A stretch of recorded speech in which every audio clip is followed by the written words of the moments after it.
Assalamu alaikum dear students. I am Sir Fiaz and today I am going to solve question number 2. Question number 2 student, in a car park, एक car park है, in a car park the ratio of black cars to white cars, black cars to white car is 5:6. ठीक है, black cars और white cars की ratio 5:6 है.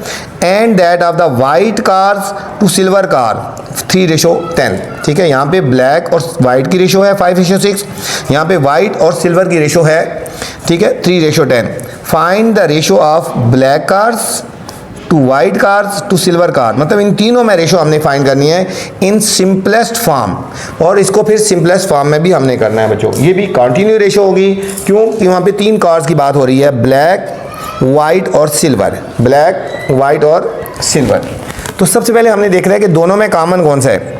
इसमें बच्चों black है, इसमें वाइट आ रही है, ठीक है, और दूसरे में वाइट आ रही है, तो दोनों में वाइट कॉमन होगी. इसका मतलब है कि वाइट को कार को या वाइट को हमने दरमियान में रखना है. ठीक है, तो हमारे पास कौन सी है, पहले ब्लैक कार, यहाँ लिखेंगे ब्लैक कार.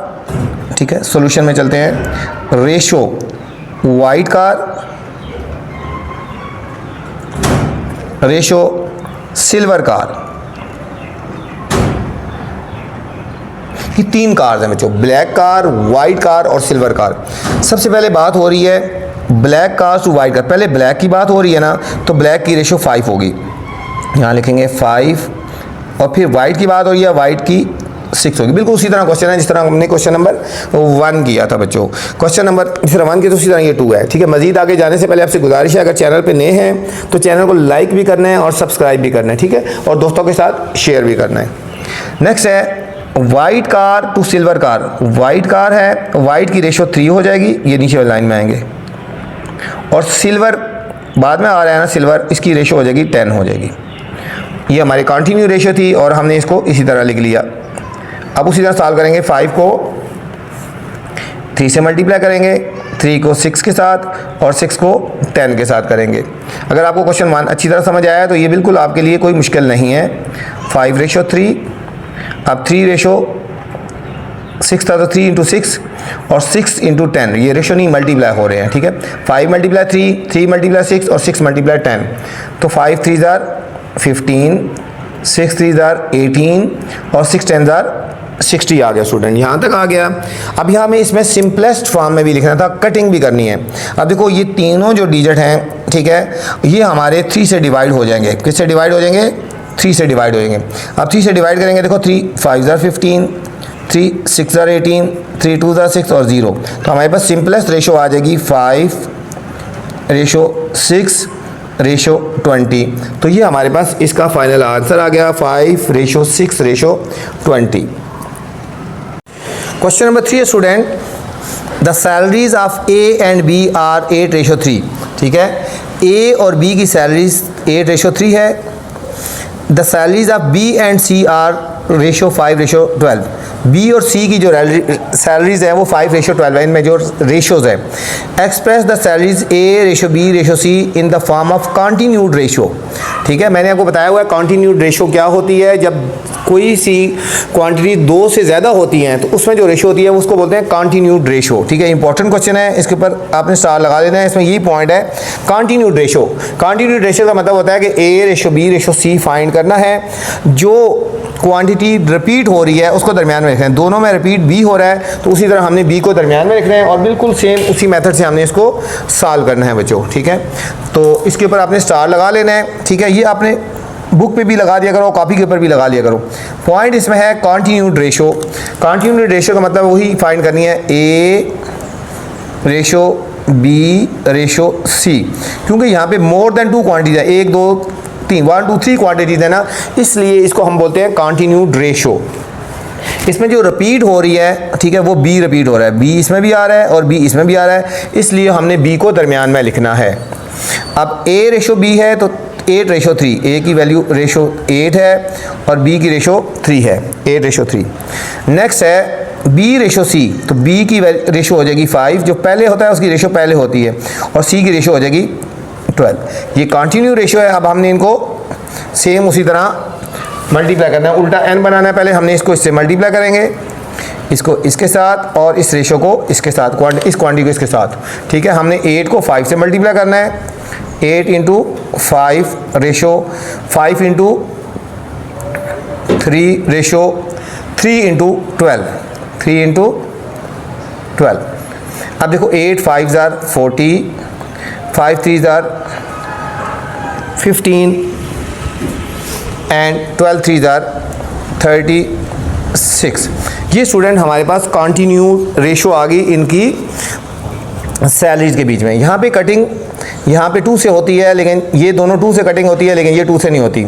ये दोनों 3 से होती है, लेकिन ये 3 से नहीं होती। तो इसलिए अगर तीनों वैल्यूज़ एक ही टेबल से कटिंग हो तो कटिंग करनी है, अदरवाइज़ हमारे पास फाइनल आंसर यही माना जाएगा, ठीक है। 14 रेशो 15 रेशो 30, 40 रेशो 15 रेशो 36। ये था question number 3। Question number 4 student, in a farm there are 840 cattle. Farm वो होता है जहाँ पे जानवर रखे जाते हैं, जहाँ बहुत सारे जानवर रखे जाते हैं, उसको फार्म हाउस बोलते हैं या फार्म बोलते हैं। एक फार्म के अंदर 840 कैटल्स हैं। कैटल का मतलब जानवर है, मुख्तलिफ तरह के जानवर हैं। The ratio between goats and sheep, goats बकरियां और भेड़ें 4:5 है। गोट्स और शीप में रेशो 4:5 है। The ratio between cows and sheep, cow और शीप में रेशो 9:3 है। Find the number of goats, find करनी है कितनी बकरियां हैं, कितनी शीप्स हैं और कितनी काउज हैं। बच्चों इंपॉर्टेंट क्वेश्चन है, इसके अंदर एक पॉइंट भी है, वो मैं आपको बताऊंगा कि पॉइंट क्या है। इसके ऊपर स्टार लगा लेना है, इसको हाईलाइट कर लेना है और इसके ऊपर लिख देना है पॉइंट, ठीक है। चलते हैं सोल्यूशन की तरफ, फिर आपको बताते हैं। तो सबसे पहले क्या करना है, आपने स्टार लगाना है और इसके ऊपर क्या लिख देना है, पॉइंट। इस क्वेश्चन में एक पॉइंट है, वो पॉइंट क्या है। सबसे पहले क्वेश्चन को गौर से पढ़ें। Farm there are 840 cattle, the ratio between the sheep, एक है गोट एंड शीप्स हैं, गोट और sheep. The ratio between cows and sheep, sheeps दोनों में आ रही हैं, शीप्स दोनों में आ रही हैं, ठीक है। तो चलते हैं सॉल्यूशन की तरफ। शीप को हमने दरमियान में रखना है, ठीक है। पहले गोट आएगा, goats ratio sheep ratio cows, ठीक है। शीप की जमा ज़्यादा शीप्स हो तो उसको भी बच्चों हम शीप ही बोलते हैं। गोट की को प्लूरल गोट्स बोलते हैं, काउज बोलते हैं, लेकिन शीप ज़्यादा हो तब भी हम शीप ही बोलते हैं। अब यहाँ पे समझने वाली बात है, पहले गोट की बात हो रही है, फिर शीप की बात हो रही है। पहले गोट और फिर शीप। पहले गोट है तो इसकी रेशो 4 है, जो डिजिट पहले होते हैं ना उसकी रेशो पहले होती है, ठीक है। ये याद रखना, इसमें पॉइंट आगे चल के बता रहा हूँ मैं। पहले गोट है तो जो रेशो पहले वाली है वो गोट के नीचे लिखेंगे 4। शीप बाद में है तो बाद वाली रेशो शीप की हो जाएगी, ठीक है। अब पॉइंट यहाँ पे है, पॉइंट यहाँ पे है स्टूडेंट, ये इसको फोकस करना है आपने, इस पॉइंट को फोकस करना है। यहाँ पे पॉइंट है, यहाँ काउज एंड शीप। पहले काउ की बात हो रही है, शीप की बाद में बात हो रही है, याद रखना। पहले काउ है तो काउ की रेशो 9 होगी। पहले क्या है, ये काउ है ना, काउ की रेशो 9 होगी, ठीक है। काउ की रेशो 9 है और शीप बाद में, शीप की रेशो 3 होगी। तो काउ के नीचे हमने 9 लिखना है और शीप के नीचे हमने 3 लिखना है, ये याद रखना। काउ पहले है तो जो पहली वाली रेशो है वो काउ की है, शीप बाद में है तो शीप की रेशो बाद वाली है, ये याद रखना। इसमें पॉइंट ये है, काउ पहले है ना तो काउ की रेशो पहले वाली है, ठीक है। तो 9 पहले आ जाएगा, ठीक है। तो इसी तरह अब हम आगे चलते हैं, इसको सॉल्व करते हैं बच्चों। अब सेम उसी तरह हमने इनको सॉल्व करना है जिस तरह रेशो को सॉल्व करते हैं। 4 को 3 के साथ मल्टीप्लाई, 5 को 3 के साथ और 5 को 9 के साथ। हम करेंगे 4 इंटू 3 रेशो 3 इंटू 5, 5 इंटू 9, तो ये हो जाएगा 4 3 ज़ार 12 रेशो 5 3 ज़ार 15 रेशो 5 9 ज़ार 45, 5 9 ज़ार 45। यहाँ पे स्टूडेंट कटिंग हो जाती है एक ही टेबल से, तो हम इसको कटिंग भी कर लेंगे। 3 के टेबल से कटिंग होती है, 3 से कटिंग कर लेते हैं। देखो 3 4 ज़ार 12, 3 5 ज़ार 15 और 3 15 ज़ार। तो हमारे पास रेशो फाइनल क्या बन गई, 4 रेशो 5 रेशो 15, ये हमारे पास रेशो बन गई, ठीक है। अभी सबसे पहले हम इनको सम ऑफ रेशो फाइंड करते हैं, आगे फर्दर सॉल्व करें। पहले हम करेंगे सम ऑफ रेशोज़, इन तमाम रेशोज़ को प्लस करेंगे। 4 + 5 + 15, तो हमारे पास ये आ गया, देखो 15 और 5 20 और ये हो गया 24, सम ऑफ रेशियोज 24 आ गया। अब हमें गिवन था क्वेश्चन में टोटल कैटल्स गिवन थे, 840 कैटल्स थे, ठीक है, 840 कैटल्स थे। अब हम यहाँ लिखेंगे, क्वेश्चन में गिवन है ना, हम यहाँ लिखेंगे टोटल कैटल्स, जो टोटल कैटल्स है ना,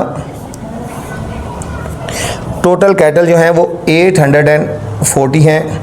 इसमें से हर एक अब अलग अलग निकालना है। अब हमने नंबर ऑफ़ गोट्स निकालनी है, शीप निकालनी है और काउज निकालनी है। यहाँ लिखेंगे नंबर ऑफ़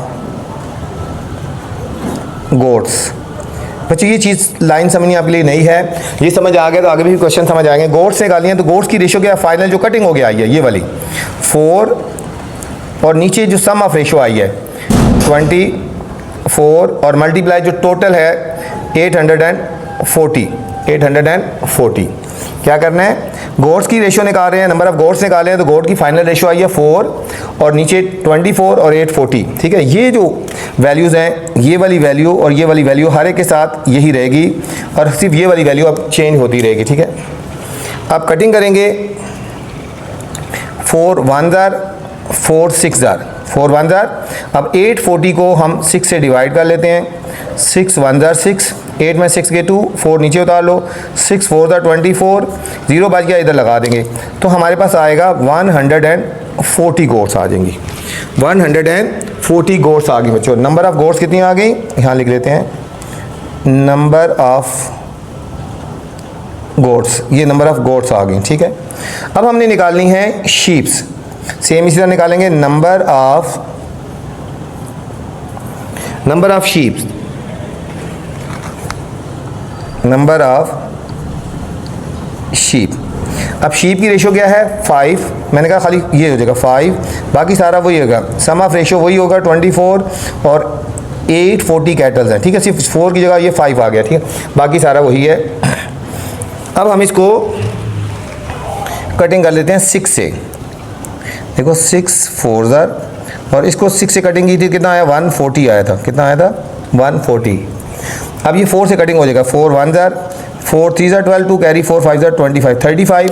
अब 35 को हम 5 से मल्टीप्लाई कर लेते हैं, 5 5 जार 25, 5 3 जार 15 और 2 17, तो ये हमारे पास आएगा 175 आ गए बच्चों, 175। हम यहाँ लिखेंगे number of sheeps, number of sheep लिख देंगे, ये हमारे पास सेकंड आ गया। अब हमें निकालना है काउज निकालनी है, सेम इसी मेथड से, तो नंबर ऑफ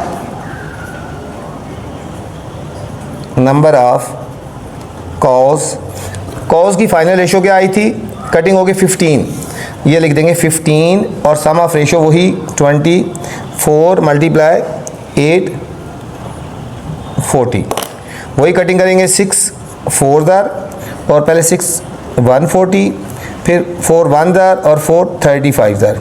अब 35 को और 15 से मल्टीप्लाई कर लेते हैं, 5 5 जार 25, 5 3 जार 15 और 2 17, 5 और 3 5 5 और 10 और 2 12, 2 1 कैरी 3 4 और 5 525 आ गए बच्चों, 525 नंबर ऑफ़ काउज आ गई, नंबर ऑफ़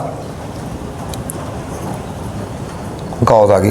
इसमें हमने यही फाइंड करनी थी, गोट शीप और काउज में के नंबर्स निकालने थे, ठीक है, तीनों हमने निकाल लिए। देखो नंबर ऑफ़ गोट्स कितनी आ गई 140, नंबर ऑफ़ शीप्स कितनी आ गई 175 और नंबर ऑफ़ काउज कितनी आ गई 525। स्टूडेंट इन सारों को प्लस करें ना अगर, तो हमारे पास 840 ही बनना चाहिए, अपना चेक भी कर लेना, ठीक है।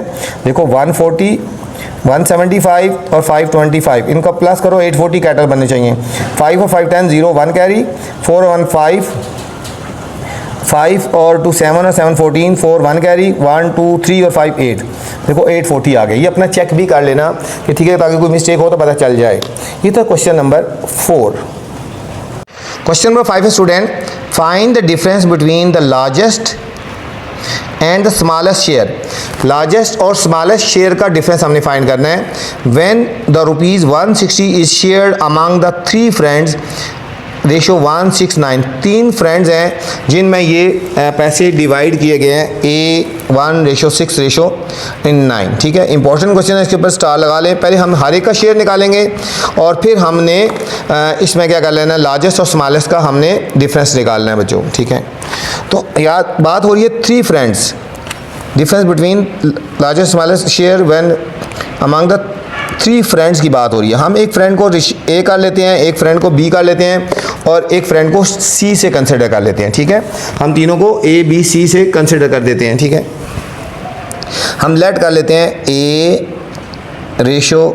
A:B:C जो है, A:B:C, इनमें रेशो है 1:6:9। ठीक है, ये गिवन है। अब पहले हम इसको सम ऑफ रेशो कर लेते हैं, सम ऑफ रेशो प्लस कर ले 1 + 6 + 9। ठीक है, इंपॉर्टेंट लगा ले, मैंने को बताया ये क्वेश्चन आ सकता है या इस जैसा आ सकता है। ठीक है, 9 और 1 10 और 1 16 आ गया। अब तीनों का निकालना है share of first friend, share of second friend, या share of A, share B, share of C कर लो। फ्रेंड को ए बी सी से किया ना, शेयर ऑफ ए कर लो। ए फर्स्ट फ्रेंड को रिप्रेजेंट कर रहा है, तो फर्स्ट फ्रेंड की रेशो क्या है 1 ओवर सम ऑफ रेशो कितनी है 16। और यहाँ पे एक वैल्यू और भी गिवन है, अमाउंट गिवन है 160। यहाँ पहले लिख लो अमाउंट कितनी है ₹160, ये पहले लिख लो। ठीक है, और 160 से को डिवाइड करना है ना, तो शेयर ऑफ ए की रेशो है 1, तो 1/16 मल्टीप्लाई 160। कटिंग करेंगे 16 1 और 0 लगा देंगे, तो हमारे पास आ गया ₹10 आ गया। ठीक है, हमारे पास शेयर ऑफ ए आ गया ₹10, शेयर ऑफ ए आ गया। अब निकालेंगे share of B, share of B कर लो या शेयर ऑफ सेकंड फ्रेंड कर लो।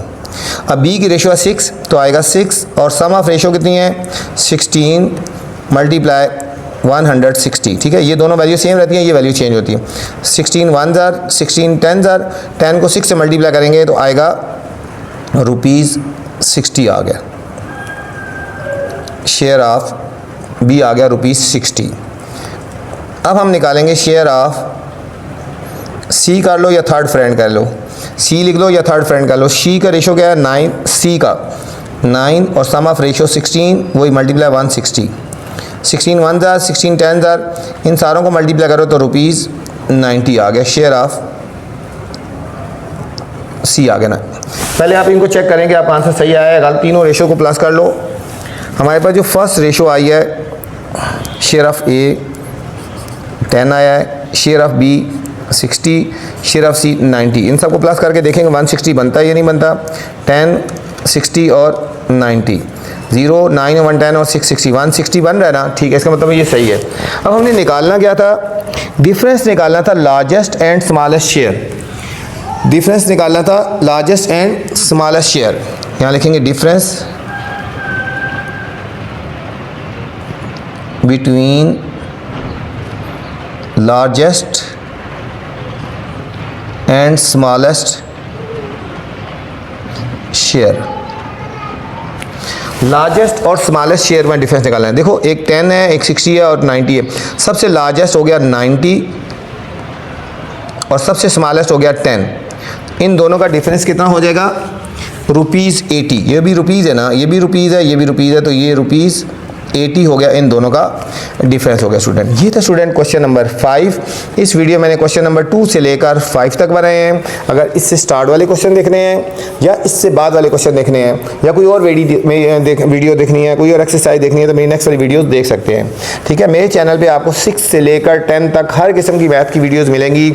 आपका दोस्त, भाई, कज़न, रिलेटिव कोई भी किसी क्लास में पढ़ता है तो आप इस चैनल को उनको भी रेफ़र कर सकते हैं। अपना ख्याल रखना बच्चों। अल्लाह हाफिज़।